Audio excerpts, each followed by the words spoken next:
We're here with Thomas the Bullet Blumenfeld, now turned 8-0 with 7 knockouts here in Philadelphia. Listen, Thomas, out of your last few fights, it seems like you've been bringing the stars out on the low that no one knows about. You had Neo, Paul Bamba, Danny Garcia, Chris Colbert all in attendance. What does it mean to be fighting in front of guys like that on your way up at the start of your career? I mean, it's an awesome experience, you know, seeing these guys and being in the same atmosphere and all that. It just shows that I'm gonna raise with the ranks and, you know, be among them too. Floyd Mayweather used to talk about guys couldn't be, you know, when the bright lights are on, the nerves rattle or anything like that. Do you feel like when the big eyes are on you and you're getting these knockouts, do you feel like it gives you a different level of comfortability for when your time comes to hit the big stage? It's definitely, I'd say yeah, but I'll be honest, like, when I'm in the ring, I don't think about any of that. I just focus on the task at hand, and then afterwards, like, you know, oh yeah, Danny Garcia was there. Okay, he was there.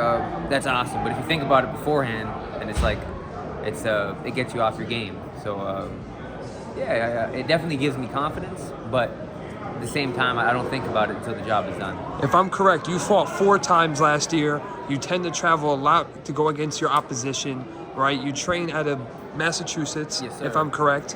Tell me through your training regimen that makes you guys say, hey, we're training here, but a lot of our fights, we're willing to go back to Jersey, out to Philly, and go down the East Coast corridor. It's just it's repetition.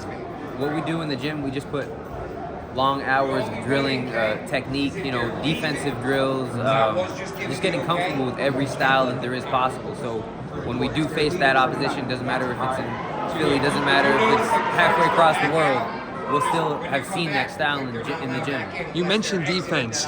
Back upstairs, you were training, you know, hooks, catching the hooks. Against Karam, you always keep the hands up. It seems like you're always ready for the hooks, but you tend to land a lot of the body shots, the hooks to the body. Is that part of the game plan? Keep the high guard, but look for the openings on the body? Definitely. You know, a lot of guys can take a good shot up here, but the body is what, like, especially in the longer fights, that's what really pays dividends in the long run. So we practice drilling, like, you know, getting to the liver, getting to the solar plexus, and, you know, and yeah, that defensive awareness, because when you throw to the body as well, that's when you're the most open. So that defensive awareness is just that much more important in that situation. Now, you already have a fight. It looks like it's scheduled for April 12th or April 27th as well. Potentially, we'll see what happens. How many more fights do you look to bang out this year?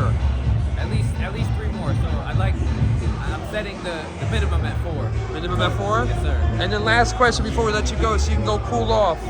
Dream fight. Who are you looking to build up to fight coming up in the ranks? I honestly don't have a dream fight.